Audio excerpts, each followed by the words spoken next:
د خبرو نه کولو مو یو کال پوره کېده. زما لپاره دا ډېره سخته وه ځکه چې زه یې له خبرو سره روږدی شوی وم. همدغه شان ډسمبر چې په آخري ځل مو سره خبرې کولې. کال تیر شو خو یادونه یې لا هماغه شان تازه ول. زما په زړه لا د صبر پټۍ په ښخېدو نه وې راغلې. زه یې له یاد سره په کشمکش کې وم خو د هغې زړه صبر نه و کړی. په خپله خونه کې یوازې وم. یو کتاب مې لوست. ټلیفون مې تر څنګ پروت و. په سکرین یې رڼا وځلېدله. ما خپلې مطالعې ته دوام ورکړ. له ځان سره مې وویل یو خو دا د شبکو والا تمامه ورځ همدې ته ناست وي. څو دقیقې تېرې نه وې بیا د موبایل په سکرین رڼا وځلېدله.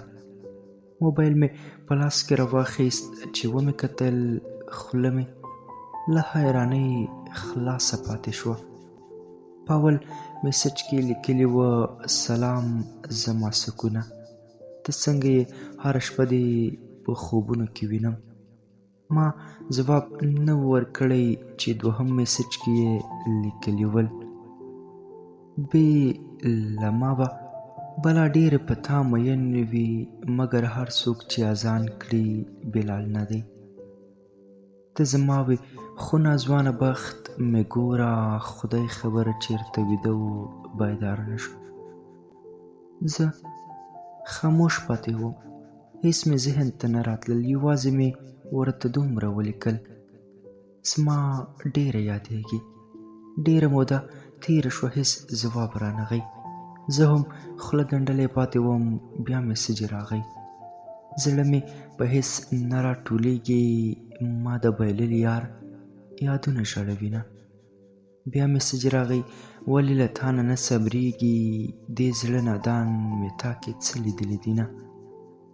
دې میسج یې زما په سترګو کې اوښکې ډنډ کړې. ځواب مې ورکړ نن مې د هیچا تسلي نه کېږي. نن مې بایللی یار بیخي یادېږي. هیلې مو وسول غماس درد به مې په مرۍ ورپرې کړه. زموږ د زړونو په هدیرو کې تماشې کېدلې. غلی و. بیا یې میسج وکړ له ډېره درده ورته وژړم په چغو چغو ستا د لیکلو پیغامونو هغه پاتې برخې. له دې وروسته مې ورته ولیکل زه ستا د هجر په تیارو لارو کې چیغې وهم وایم رڼا راکړه رڼا راکړه چې غلی شمه. هېڅ ځواب رانغی. لږه شېبه وروسته میسج راغی ستا د یاد د دوزخونو په تورتم کې ژوند تېرېږي په ژړا او په ماتم کې. زموږ تمه سوي سراسره وشي ارمانونه مو زموږ مخې ته مړه شي. ورپسې لیکلي وه په ورځ کې مې یادېږي او په شپه درپسې ژاړم له اوښکو مې شي جوړه قافله درپسې ژاړم. زه د میسج په لیکلو کې بوخت وم چې زنګ راغی.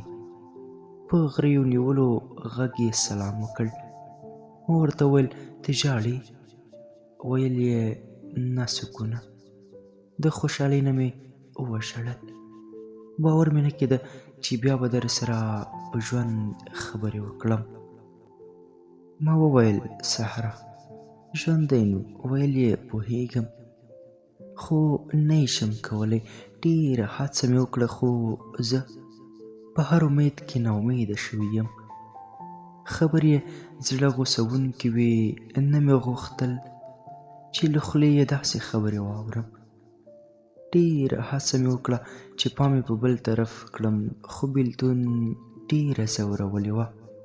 تر اخره یې هره خبره ګیله ګیله وه او کاش ژوند د انسان په خوښه وی.